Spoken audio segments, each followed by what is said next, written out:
Waddle breaks straight by Tagovailoa. Pressure coming. Intercepted in the end zone.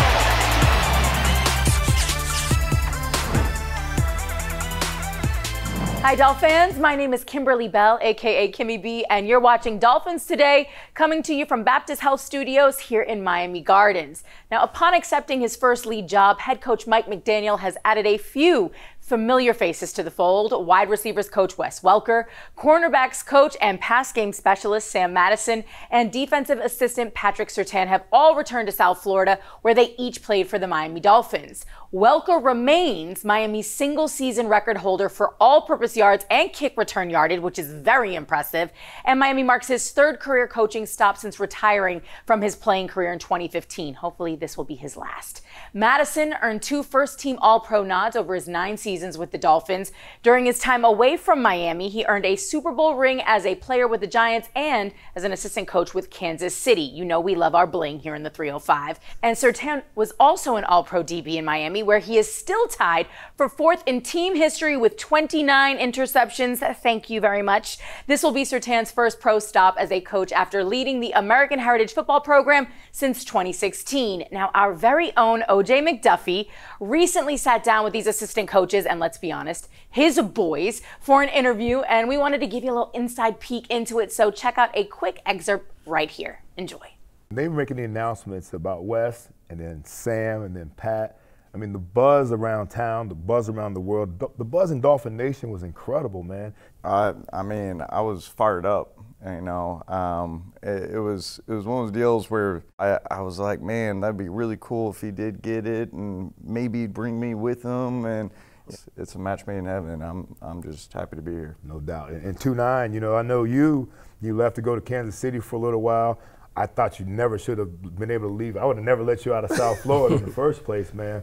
But to get back here, get back home, I know the family's still here, man. How's that feel to be back home with the family? Man, really special, you know, and you know, just jumping from high school, which is Pat is doing, and the same thing that I did, you know, going to Kansas City like you talked about. But it's been a lot of hard work for Coach McDaniel to give me the call, the opportunity. You know, it just was really special, and I was very happy. I mean, National Coach of the Year, you know, at Heritage, winning, you know, multiple high school national state championships. You know, how do you feel? You know, how did you feel when you heard Pat that Sam got the gig, and then you were coming along as well to be a part of what's going on with the organization? Yeah, it's funny because Sam interviewed the day before me, and then we talked, and he said he got it. So we met each other that night. So I'm calling like, damn, are y'all still bring me in for an interview? So they called him next morning, met with Mike, and within 5 minutes, he said, we would love to bring you along. And like I said, it's a dream come true. Speaking of Coach McDaniel, we couldn't move the show forward without wishing him a happy 39th birthday, which took place on Sunday. It's been roughly a month since McDaniel joined the Dolphins as a first-time head coach, and he's been quite busy since accepting the job. Let's see. He has already toured the team's facility with his family, which he was very impressed by, assembled a coaching staff, met Christian Wilkins at the finish line of DCC 12, and last week made a trip to the NFL Combine where he met with prospects and spoke to the media. Now, Coach McDaniel recently spoke about his relationship with starting QB Tua Tagovailoa, who also celebrated a birthday recently. You can check out Coach's comments on how things are coming along right here. Enjoy. Tua's been the topic, and yesterday you praised Tua, and I know when you interviewed for this job, I'm sure Tua was first and foremost mentioned. Where are we at with Tua Tagovailoa as the future of the NFL's Miami Dolphins, and where are you as his head coach going into the situation? Well, currently I'm right here. It was his 24th birthday yesterday. Oh, happy birthday, Tua. A little belated, but we're good. But at a great spot, honestly. Just because, in brief interactions, just getting to know each other, I'm spending some time. You can tell that it's empowering to the player that there's people that believe in him. And, myself, Frank Smith, the offensive coordinator, Derek Bevell, the quarterback coach, we've all been in communication to build that relationship and that trust because it's like a trust fall with a player. Mm-hmm. Like, I have these skills. It's a very important year in his career, very important year for all of us coaches, and we have to depend on each other, rely on each other, and I'm really excited moving forward because the guy has some skills that I think are untapped.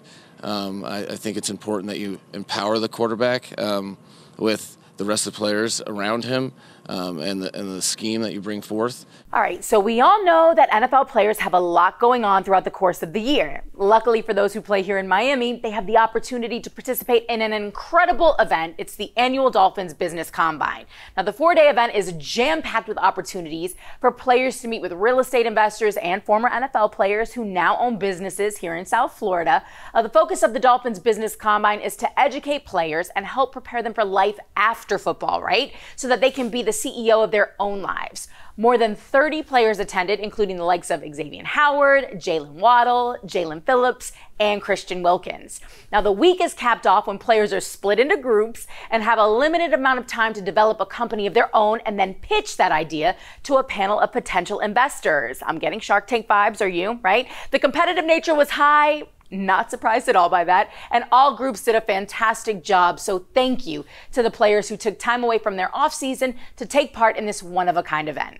All right, so before we let you go, Dolph fans, let's talk about the 305 a bit now. The city of Miami celebrated 305 Day on March 5th, which of course marks an annual tradition of celebrating the city's rich history and diverse culture. The celebrations included appearances by former Dolphins, such as OJ McDuffie, clearly a busy guy, jersey and team swag giveaways, live music, and plenty of good vibes throughout the day. Of course, we caught several moments of those good vibes, so now would be a good time to grab a cafecito, kick back, and enjoy. Here you go.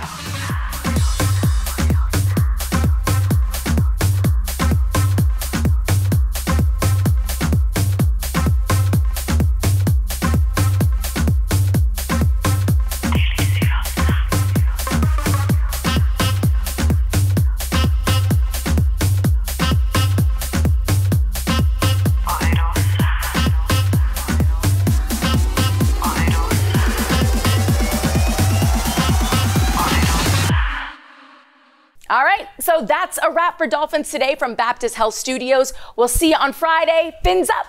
Bye, y'all.